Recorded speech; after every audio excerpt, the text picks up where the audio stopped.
नमस्कार, आप देख रहे हैं YouTube channel education portal Krishna और मैं हूं कृष्णानंद सिंह।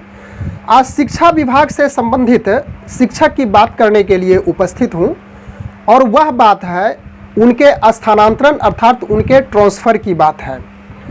बिहार सरकार शिक्षा विभाग के द्वारा अधिसूचना जारी की गई दिनांक 7/6/2021 को और उस अधिसूचना के तहत कुछ नियमावली बनाई गई, कुछ नियम का प्रावधान उसमें किया गया जो नियोजित शिक्षक और शिक्षिकाओं के लिए लागू होती है।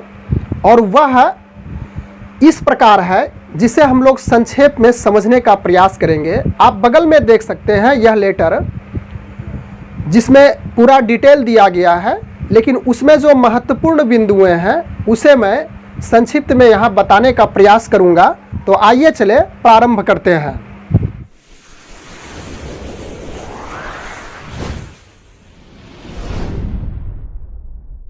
इस लेटर में स्थानांतरण की दो प्रकार से बातें की गई है।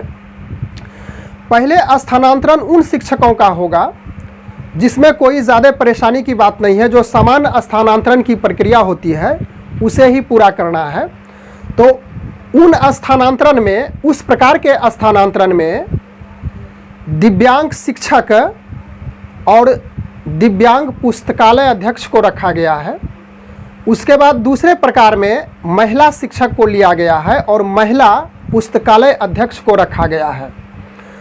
अब हम बात करेंगे पारस्परिक स्थानांतरण की, जिसे अंग्रेजी में म्यूचुअल ट्रांसफ़र भी कहा जाता है। तो पारस्परिक स्थानांतरण में अर्थात म्यूचुअल स्थानांतरण में पुरुष शिक्षक का स्थान दिया गया है और पुरुष पुस्तकालय अध्यक्ष शिक्षक का भी स्थान उसमें रखा गया है।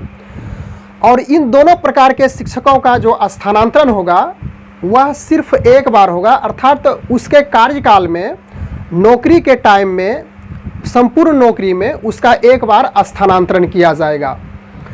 अब बात आती है कि स्थानांतरण की प्रक्रिया किस प्रकार से पूरी होगी।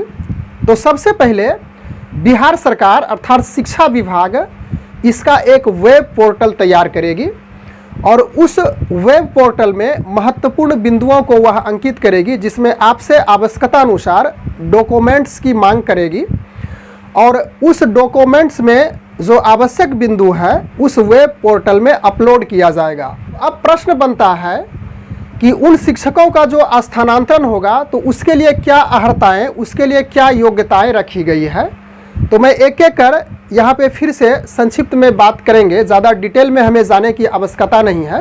यदि ज़्यादा डिटेल में आप समझना चाहते हो तो फिर उस लेटर का आप सहारा ले सकते हैं।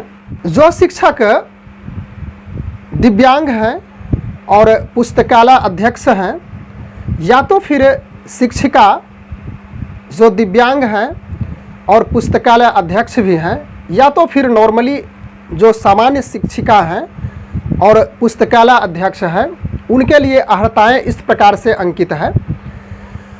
पहला पॉइंट्स है कि उनकी नौकरी 3 साल पूर्ण हो चुकी हो या इससे अधिक हुई हो। उसके बाद दूसरा पॉइंट्स है उस पर कोई अनुशासनिक कार्रवाई या निलंबन की कोई वैसी स्थिति नहीं बनती हो। तीसरा पॉइंट्स है प्रमाण पत्र की जांच उनकी पूर्ण हो चुकी हो। प्रमाण पत्र की जांच से संबंधित है कि जो निगरानी विभाग द्वारा की जा रही है वह प्रक्रिया में वह संपूर्ण हो चुका हो। उसके बाद अगला पॉइंट्स है वह प्रशिक्षित हो, अर्थात उसकी ट्रेनिंग पूरी हो चुकी हो। उसके बाद 5वां पॉइंट है आवेदन देने की तिथि तक उसका वेतन, उसका सैलरी अपडेट होनी चाहिए। उसके बाद 6ठा पॉइंट है स्थानांतरण के लिए 3 विकल्प अर्थात उसे 3 ऑप्शन देना होगा। और अंतिम पॉइंट है उसको एनओसी लगाना होगा। एनओसी का अर्थ हो गया नो ऑब्जेक्शन सर्टिफिकेट। अब बात करते हैं पारस्परिक स्थानांतरण अर्थात म्यूचुअल स्थानांतरण करने वाले शिक्षकों की। तो उसमें जो अर्हताएँ हमने स्थानांतरण, सामान्य स्थानांतरण की बात की थी जिसमें अर्हताएँ निहित थी, वही यहाँ पे इनके लिए भी लागू होगी। तो फिर से इसे पुनरावृत्ति कर लेते हैं। नौकरी उनकी 3 वर्ष या इससे अधिक पूर्ण होनी चाहिए। दूसरा पॉइंट्स था अनुशासनिक कार्रवाई या निलंबन अर्थात सस्पेंड की स्थिति नहीं होनी चाहिए। प्रमाण पत्र जांच उनका हो जाना चाहिए, ट्रेंड होना चाहिए, आवेदन देने की तिथि तक उनका वेतन सारा अपडेट होना चाहिए।